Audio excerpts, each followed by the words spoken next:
welcome back to another episode of the Northern Steel Podcast. This is episode 57. I couldn't think of a number 57 player, so I'm not going to waste your time. We are here on our first win streak of the year. Last year, that didn't come until like week 13. And we're on week 3. We got our first win streak of the year, Chris. How's it feel? God, it feels so damn good, dude. I mean, granted, still a little iffy on what we're watching right now, but I can't deny that winning 2 weeks in a row isn't a good feeling. Yes, I have to agree that there are still some things to improve on, but hey, as long as you're winning games, you can still improve. Nothing wrong with that. But as always, we're going to get into the highlights first before we talk about our review of the game in depth and previewing next week's game. And if you missed the week 3 game against the Raiders because you were too busy gambling away all your money in the Las Vegas Strip, we have got you covered. Week 3, playing the Raiders. Last year, the Steelers held Davante Adams in check. This time, well, not so much. Jimmy G isn't all looks. He's got some brains up there at least. And if the Steelers are going to keep Levi Wallace on Adams all night, then guess who's getting the ball? 4th and inches early, you think the leading rusher last year is going to get the ball? Of course not.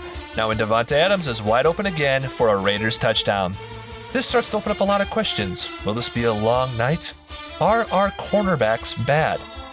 Will we adjust to slow down Adams? No, yes, and no. But more details to come after these highlights.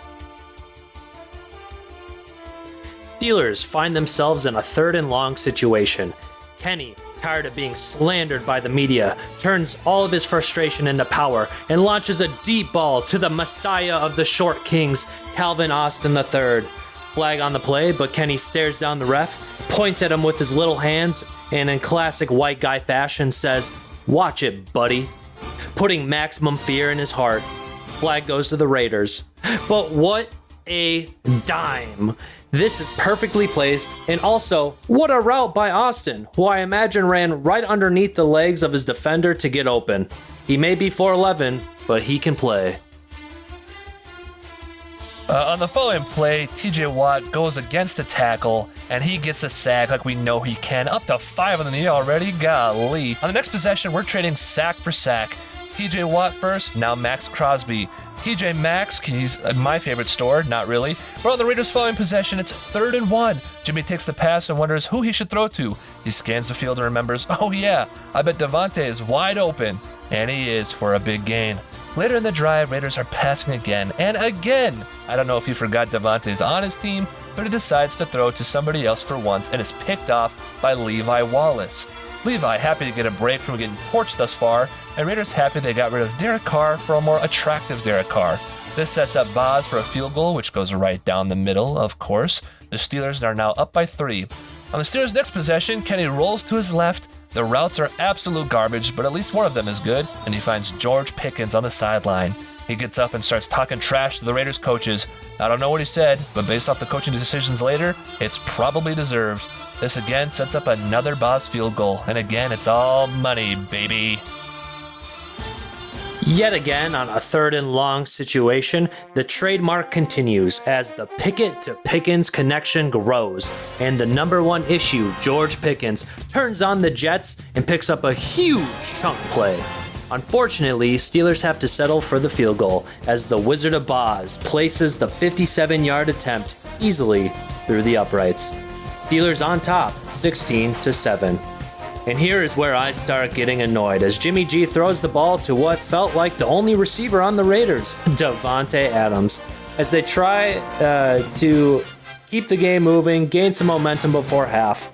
Little do they know, we have TJ Watt, who gets in the face of Garoppolo, forcing him to overthrow, landing right in the hands of Patrick Peterson. Give me that ball, boy.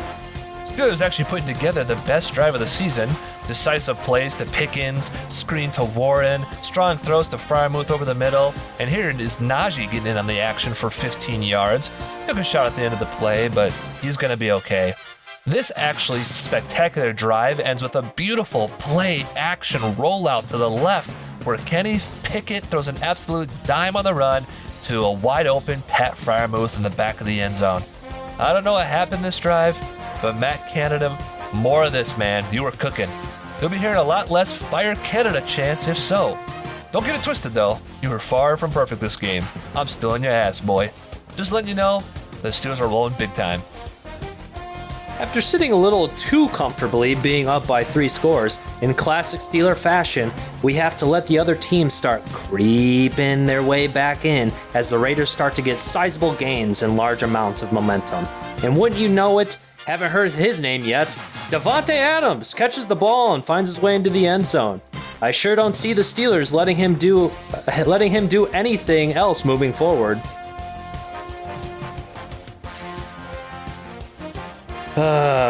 Raiders, and would you look at that? Raiders convert for 2 and is now a 1-score game. Yay. Remember when I brought up the coaching decisions? Well, here they decide to kick a field goal to make the score within 5. Well, unfortunately, DeMarvin Leal uses a player as a springboard, and they get flagged. With a fresh new set of downs, the Raiders are stopped again on 3rd down. Time to go for it, right? Wrong. They kick again with 2:12 left. The Steelers do get a first down, and after another monster punt, the Raiders have just 12 seconds. Levi may have given up 200 yards on offense, but at least he gets his second pick, I suppose. And with that, the Steelers move on to 2-1. Here we go. Well. Beating the Raiders, moving on to 2-1. What'd you see, Chris? What'd you like? What you didn't like? Actually, this was the first game where I actually felt like I could tolerate sitting in front of the screen the whole time. Huh.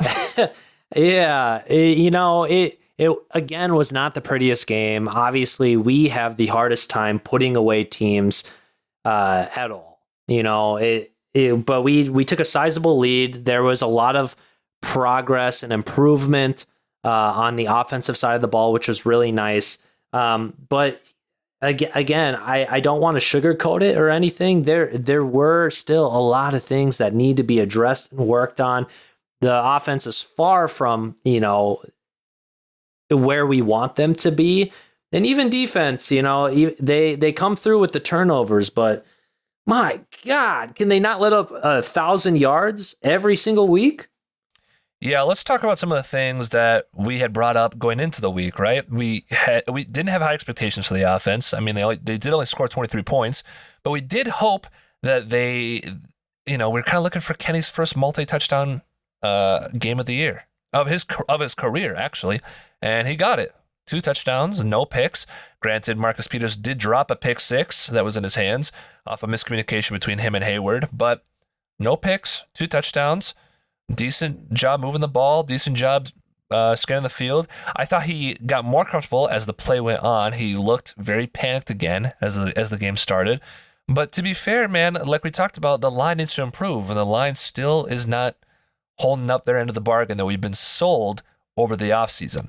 This is a weaker line. Granted, they do have Max Crosby, but they don't have a lot of studs across the line like Cleveland, like San Fran. But they got no push. Again, a lot of no push. And when we're talking about Matt Canada's play calling, even though there was a couple good drives, even though we scored 23 points, they're still way too predictable. I mean, how many times, Chris, did you and I text during that game and we're like, they're running here? And that's exactly what they do. Every time we saw a player try to go in motion and nothing was happening, all the safeties and the DBs crept up to the line of scrimmage and they were right in the backfield as soon as the ball was snapped. The plays are predictable. Yeah. There's no push by the line. The plays are predictable, and it's tough to run right now. Also, when we do run, it's not like we're doing any motions or pulling any guards. The only time that we ever seem to pull a guard is during the play action, which, right. I mean, heck, I guess it's working because that's when, Kenny's head was like, 6 for 8, whatever, and a touchdown off play actions. Yep. Sure, but throw some of those into the running game. Build up better schemes. Yes, our offensive line has been so bad. So touching back on the Pickett thing and him looking frantic, yeah, I get it. He was getting beat up all last game. Obviously, it didn't show for it on sacks necessarily, but that's just kind of how it's been. But you also can't have that and expect to compete with the better teams, especially if we even want to go to the playoffs this year. Right. So, He got beat up all last game. He got beat up the game before that and the game before that. But I think there is a little steady improvement on the offense. Granted, there's every time the game ends, a lot of players online grab the all-22 film. They look at what Kenny missed and what he where he should have went instead. But right now, based on the way how the season started, all I can take is mistake-free game. And regardless if he had missed some better throws or didn't make the right reads on every play, at least he didn't throw an interception. At least he didn't make a huge mistake that really put us behind. He kept the ball clean, a lot better. He gained a lot of momentum. It's kind of what we talked about last week, where we're like, just maybe throw some short balls, get comfortable, build that confidence a little bit. I saw that a little bit more in this last game, especially doing more of the cross slants, routes like that, getting it to George and letting him do the rest. Sometimes that's what you need to do to build that momentum, and I think that's what he did. But it's a step in the right direction. Obviously, we'll get into it, but maybe next week will be even better, which you can only hope for. And then let's talk about the defensive side. Like you said, a decent performance. Not great by any means, but a decent performance. TJ Watt getting 2 sacks. They only showed one in the highlights, but he got 2 sacks, folded Garoppolo like a lawn chair in one of his sacks. The defense in total got 4 sacks, which is good because we talked about how the Raiders had not let up a sack in the season thus far, and we got them 4 times, which is really good. But yeah, kind of like you brought up earlier, we're letting up too many yards. I think we let up 400 yards in every game so far. And Jimmy G, yes, did he throw 3 picks? Yes, he did. But he also threw for 370 something yards, which is not what you want to see at all. It's just disappointing. I mean, yes, we won the game. Yes, we came out with turnovers, which is huge. Something that I think Steelers defense has been the last few years, and you've said this multiple times, is a bend but don't break, where I feel like it's kind of like that, but a little different, to where teams are taking advantages of us more often, and it's not like we'll stop them for a field goal. It's like they'll score, but it's like the only way we don't let them go down and get any kind of points is if we force a turnover. Now, it feels all or nothing right now. Yeah, something to note for anyone that's listening who just maybe follows strictly by stuff going on social media and they don't actually watch. The Steelers have put on a ruse with PFF and a lot of other football and somehow have put themselves in the top 5 for AFC teams, like power rankings and whatever. And I'm like, are they even watching the games? We have such a long way to go. Even sometimes hold on. Let me back that up. I don't think that's that far off. Based on the other teams that were listed there below us, I don't think that's far off right now. The weird thing about rankings is that it's week 3. So rankings don't really mean anything, right? But when they listed the teams, they listed the only one even though we beat them, the only one you could maybe put above us, depending on how the offense for that team keeps playing, even though they played a pretty crappy team this week, is potentially the Browns, because their defense is so good. But you have Miami, the Chiefs, the Bills, and maybe the Browns. But Ravens are kind of up in the air with all their injuries.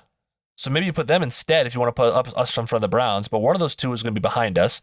And then the rest I'm not putting above. I'm not putting the Chargers above. Their defense is terrible. I'm not putting the Broncos above. I'm not putting I'm not putting the Jets, the Pats. I'm not putting the Bengals right now above, even though it's only week 3. Maybe later I will. I know the Jaguars' record doesn't show, but maybe they can come. I don't know. I'm not putting them above right now. And maybe I'm just being a little too harsh because we expect a lot better. I know the saying, the standard is the standard. Well, right now the standard is a piece of garbage, and it's just something that we can do better on. Okay, here's the thing. Yeah, that's a bit. I know that's a bit extreme. Here's the thing. Here's what I'm thinking. Right. Um, it was a tough start, and it's a long season. And this game was not perfect by any means, but I think it was a step in the right direction. Here's what you can think Stepping about the stone, for defense. sure. Here's what you can think about the defense too. The defense has a lot of new people on the team, a lot of new starters. The person who wears the green dot is new as well too. They're going to take a little bit to gel and come together and be comfortable. It's kind of the same thing I've heard with the offensive lines too throughout the years. When you hear Marquise Pouncey talk and other great linemen, they say that line needs time to gel. Granted, only one new piece is added, but that still could be enough to ungel it, and that needs time to get better. And I think it could get better. I'm not out on the offensive line yet, so things are gelling. What the biggest key is, if you want to compete with the better teams, you have to find ways to win now while you're still trying to figure yourself out. Yeah, we're still gelling. Yeah, fair. We want this team to be hot in December, and if this team looks like they do now in December, then I'm riding the train with you, buddy. Then I'm like, this team sucks ass. you know, and shout out to Papa Paz out there. I'm just becoming more like him in my old age, and just being a little bit more of a pessimist when it comes to things. And I get it. I mean, we all bleed the black and gold. It's tough to watch your team not excel to the way that you want them to, but I agree. Like, if there's a time to do it, the time is now to gel, like you're saying, and to improve upon what's going on. I mean, there's still problems. No guarantee. Yeah, there's still problems. Yeah, I agree. There's like Matt Canada. I don't think he called a better game, but he's not out of the doghouse yet. I wouldn't say he called a perfect game by any means. He called a lot of terrible plays, and I don't think that's going to get better. That part, to me, will not get better. It's up to our players to execute and play better to kind of mask that of what's going on there. So let me just do a quick thing about the defense, and then we can move on from it. All right. There's a couple things I think that are appropriate to note. Well, first off, I think JPJ deserves more playing time. I think he's been doing really well for the playing snaps he's gotten. He's been sticky like glue. Yep. I agree. So I'd like to see him play more, especially since our top turnover corner allows 200 plus yards a game. That's a little tough. Second thing, yes, Levi Wallace. I've always liked Levi. I think he's a hard worker and everything.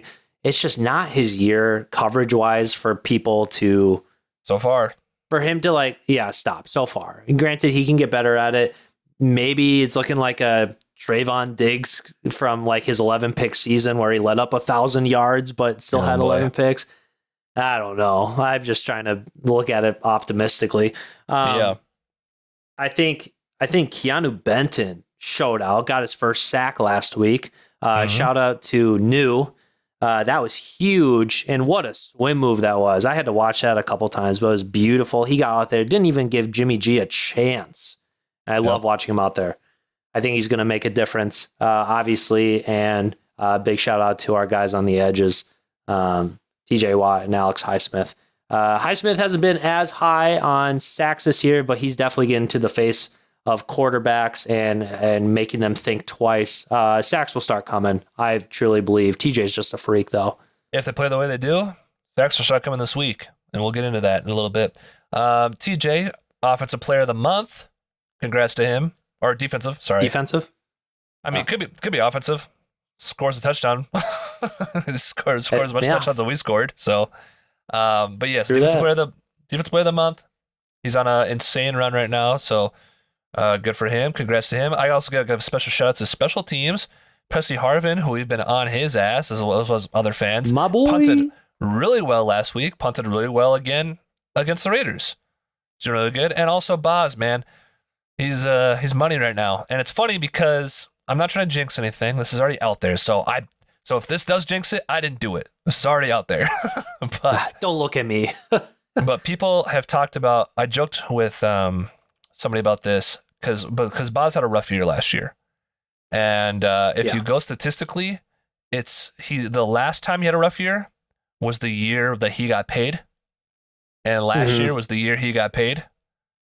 Yep. So both times he had a rough year was a year he got an extension, and now it's like he's kind of back to normal Boz, back to making the field goals, and they're right down the. I mean, that 57-yarder was they had a lot of room on it. That was easy, right down the middle. It was. It was a beautiful kick. I mean, where I feel like there's been a little hesitation with him just because, yeah, the contract years have been a little rough, but never a doubt in the Wizard of Oz. He's a stud. Exactly right. Exactly right. So, yeah. So some good things. Obviously, still some problems there, but now we move on to week 4. We are traveling again after a week in which we played again on prime time on Sunday night. It's a little shorter week, especially shorter week because the Steelers plane had to make an emergency landing. They had to stop in Kansas City, and they were there for like 12 hours. Luckily, everyone's safe. Everyone's fine. But they got to go to Houston this week. And with Houston, they play C.J. Stroud, a rookie quarterback who's got like 900 yards passing the ball, 4 touchdowns. And a team that's 1-2 just came off a big win against their division rival, the Jacksonville Jaguars. So with that being said, Chris, it's time for our next segment. Keys to the game. Keys to the game. Keys to the game brought to you by us. Chris, what are your keys to the game? Pressure, Dom. And I mean lots of it. All right. Yeah. As you may be aware, the Texans are kind of like the Ravens in a way this year, not as badly hurt by injuries, but their entire offensive line has just kind of been put through the ringer. They got Kendrick Green, so that's basically like an injury right there. And true.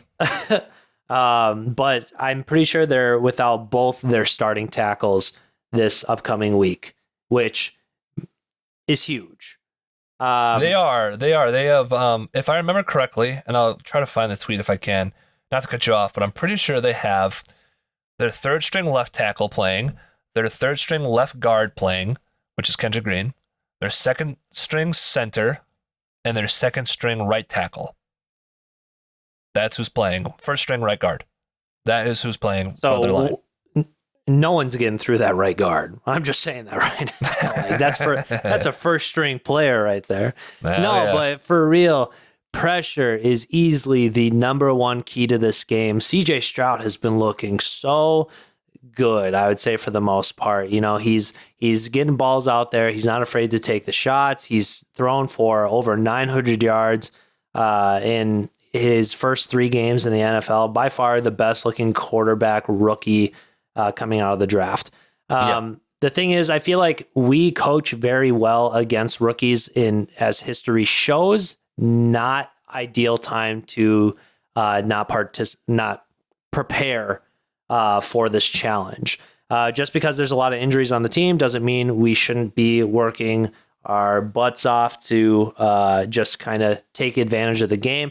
TJ Watt and Alex Highsmith are going to have big games. They need to for us to stay competitive, to force some throws, get some sacks, force some turnovers. Pressure is by far the biggest key to the game this week. Yep. Moving forward, something else is just continuing to build confidence, I think, is another key to this game. Last week, like we said, was a stepping stone for both Kenny and the offense. Maybe this week we can start pushing that run a little bit more, getting some different schemes in there. I feel like if we can set up better, our runs will look a lot better, but we got to build that confidence early on. Yeah. What were you going to say? I think the run is like the biggest part. I think absolutely. Last week talked about how the Raiders D line wasn't the greatest, regardless if they have Max Crosby. This week it's kind of a worse D line. I mean, it is. I'm gonna be blunt. It is a worse D line.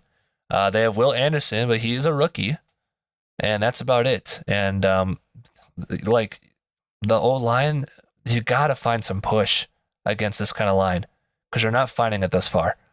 So I expect the run game to be a way bigger part in this game. And the thing is too, it's like I think Kenny has the capabilities of being great and doing a good job.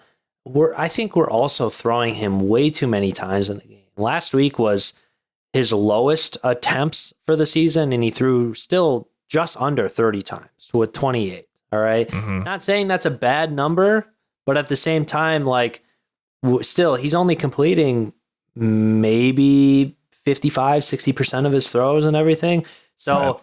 if we can establish a run, I think that'll help him out tremendously. I'd like to see him maybe around that 20 to 25 mark for passing attempts.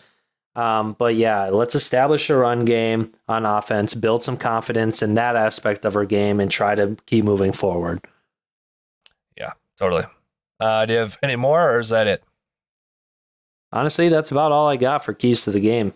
I think it's fair. It's pretty much only two, but I think it's fair. I think like you said, it's the line, unfortunately for the Texans, is really decimated, and this has, we've talked about this before. We've watched enough Steelers games to know when they can lose games they should win, and this has trap game written all over it, right? I'm not trying to take away anything from the Texans. C.J. Stroud has been playing really well, and his receivers have been playing really well. That's going to be a big key that's to slow that down, and like you said, a big key that is the pressure to slow that down, which they're going to have to probably do some quick passes. What do you got for me? There's no guaranteed win in the NFL. I don't care how good of a team you are. There is always someone who could prepare better and take you down. Again, just please do not let this be a trap game, Steelers. Take advantage of the opportunity, work hard, and get a win this week. Yeah, because let's say hypothetically, like you said, there are no easy games. But when you just look at things on paper, when you take the human element, the mistakes out of it that can happen, you look at things on paper, this should be a win. The decimations on the Texans' offensive line, especially on that left side. I mean, Alex Highsmith should eat. Benton, Leal should eat over there.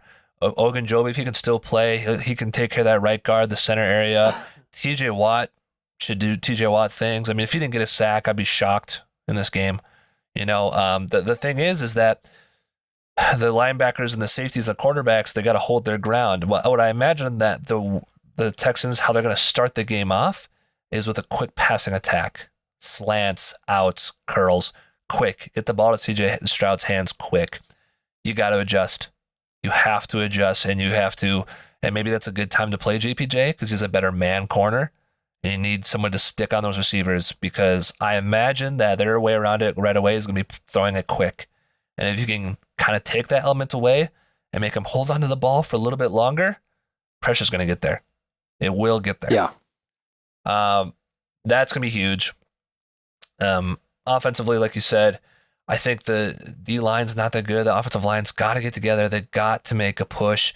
And I think the run game's going to be big this week. They got to find the run game. The cornerbacks for the Texans are pretty decent. Unfortunately, Derek Stingley for them is out for a long time, so that hurts them. So now their number one is former Steeler Steven Nelson. I'm sure he'll be going against. I don't know if he moves around. I'm sure he'll be going against Pickens unless he stays to one side only.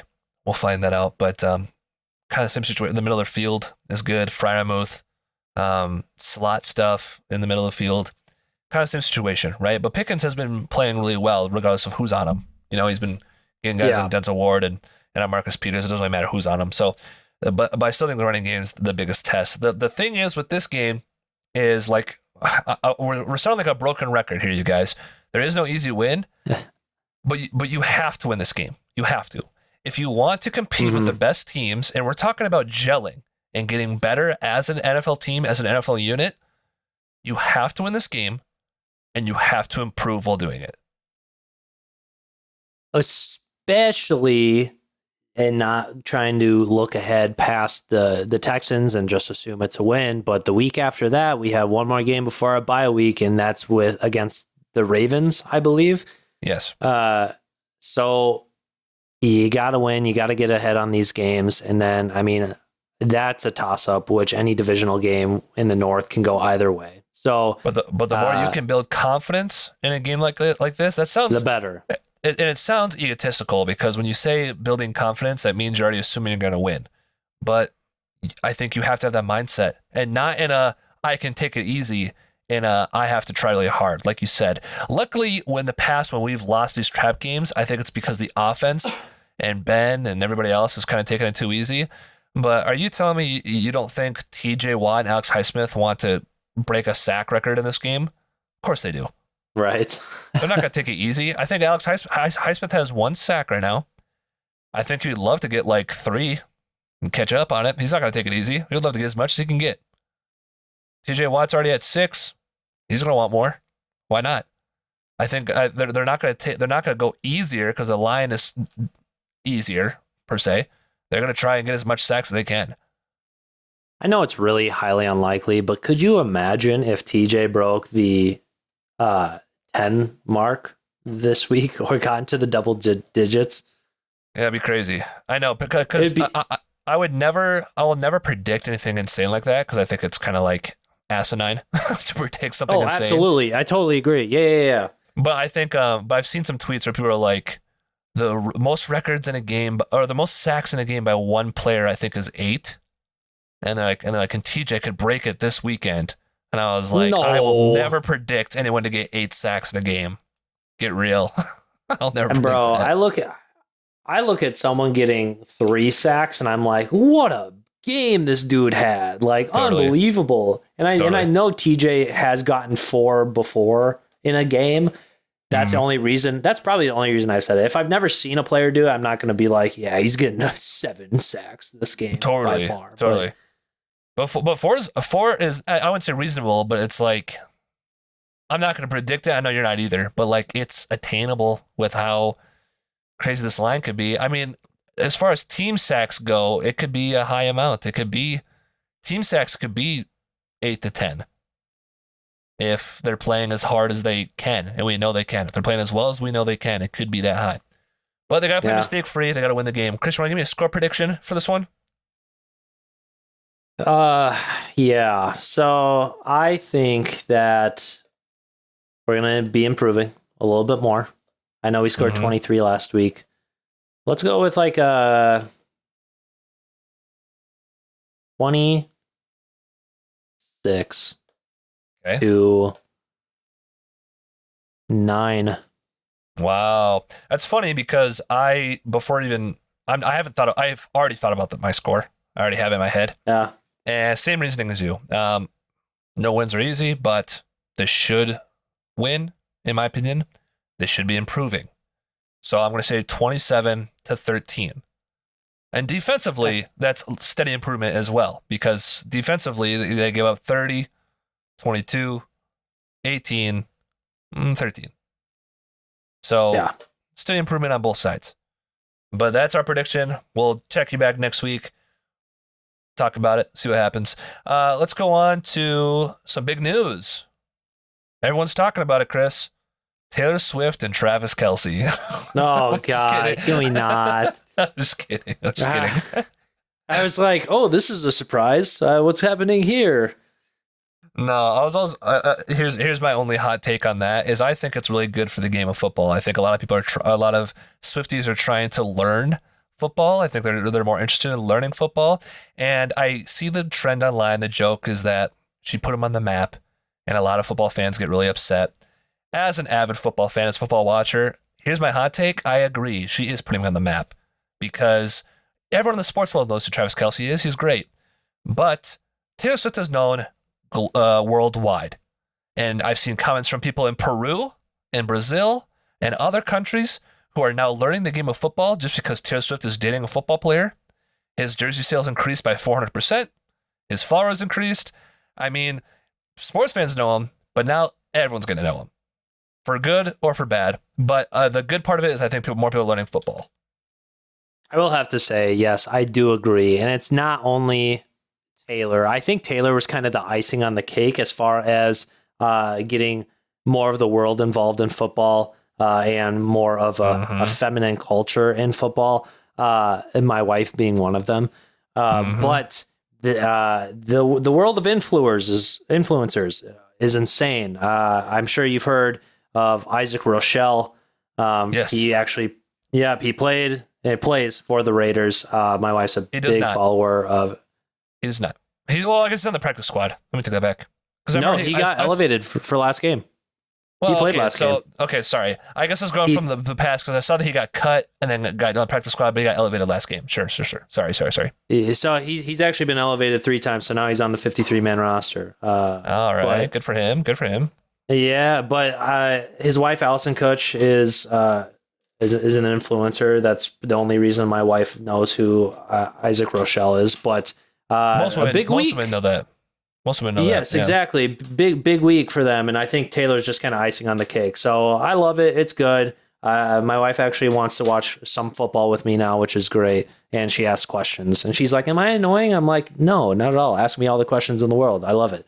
So if you're a woman watching football, tune into the Chiefs games. That's where Taylor Swift will be. She will be at the Sunday Night Football game against the Jets. That game is going to suck. So I imagine that the cameras will be on Taylor Swift a lot, because the Chiefs will be winning by a lot. So if you are a woman listening to this and you're a Taylor Swift fan, that's where she's going to be. NBC, look it up, Google it. All right, Chris, final thing here. Let's go through our picks of the week. I got a lot of different picks from you. I already know it. It's not looking good for your boy. But kind of like a school kid in high school or a school kid taking a test, I don't want to change my answer. I don't want to flip-flop. Because like a school kid in school. I'm like, what? A school kid in school.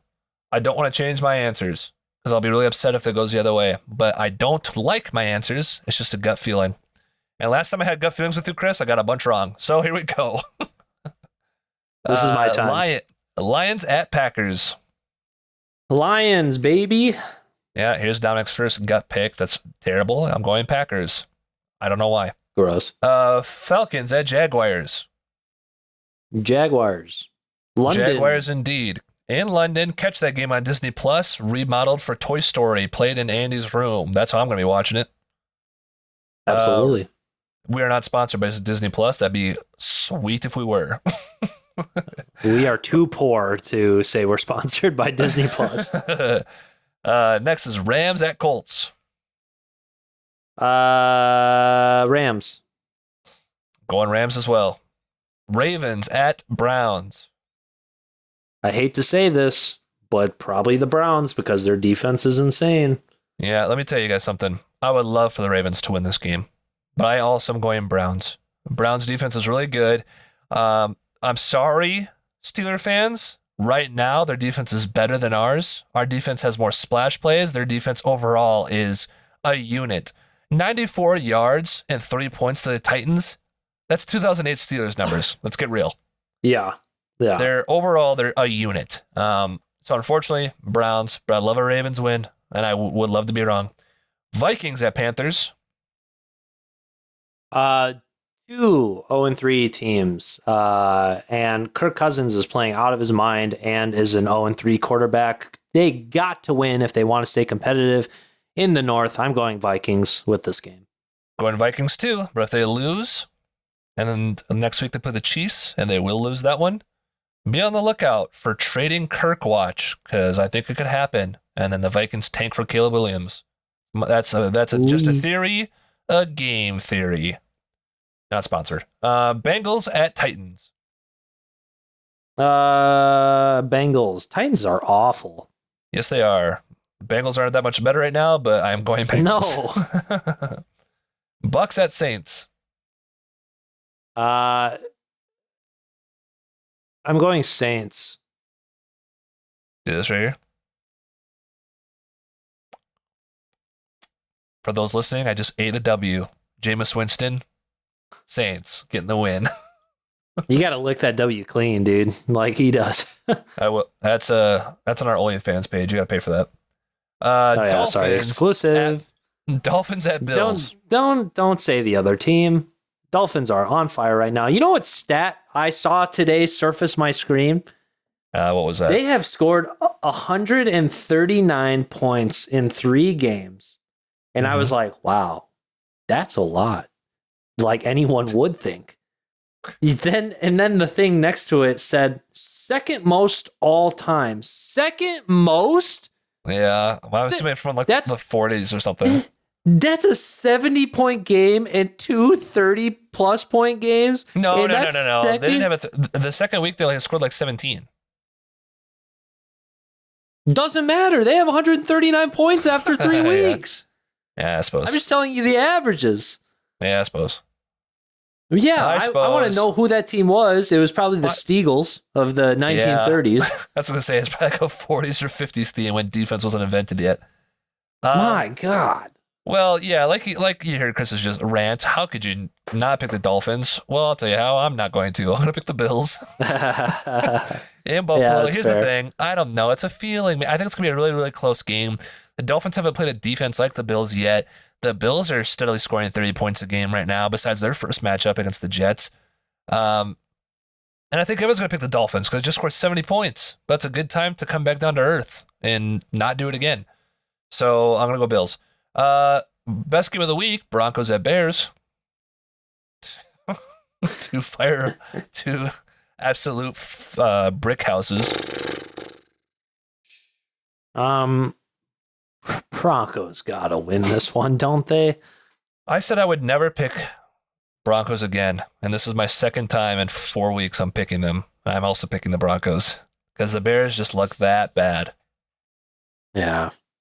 Unfortunate. I'm going Commanders at Eagles. Eagles, even though they handed them their first loss last year, wasn't it? I think so. The divisional matchup, always going to be tough, but I'm going to go with Fly, Eagles, Fly, Go Birds. I'm watching the Kelsey documentary. Can you tell? I am too. It's very good, and I'm now It is an very avid, good. now an avid listener to their podcast as well. It did start with the Taylor Swift stuff. I'm sorry, not sorry, but I listened to all their episodes. I am also picking the Eagles here. They are also a team that hasn't hit their stride yet, but they're still winning. They're 3-0. Commanders are going to give them a fight. I like the Commanders' grit, but I got to go Eagles right now. Us against the Texans.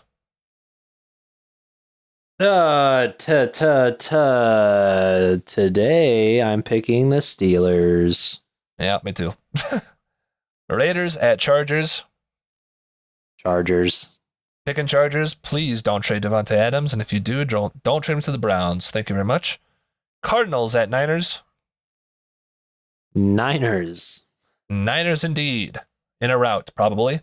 Patriots at Cowboys. Cowboys. Go on Cowboys, but could be upset alert, but I'm going Cowboys. Could be. Chiefs at Jets.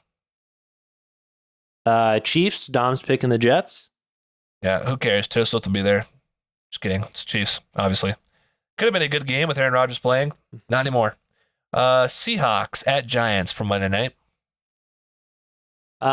So I'm gonna have to go with my team, the Seahawks. Yeah, here's another bad pick by myself. It's a gut feeling. Can't really explain it to you, but I'm going to go with the Giants. Have the Giants shown me any reason to pick them? No. So why am I going with them? I don't know, but I am. But that does it this week for the picks. Thank you for listening to the Northern Steel Podcast. You can follow us on Instagram, Twitter, YouTube, TikTok, Groupon, League of Legends, PlayStation accounts, and AOL. Any last words, Chris? No. Go Steelers. Oh, almost got me. Go Steelers. Yep. Here we go. See you guys next week. Peace.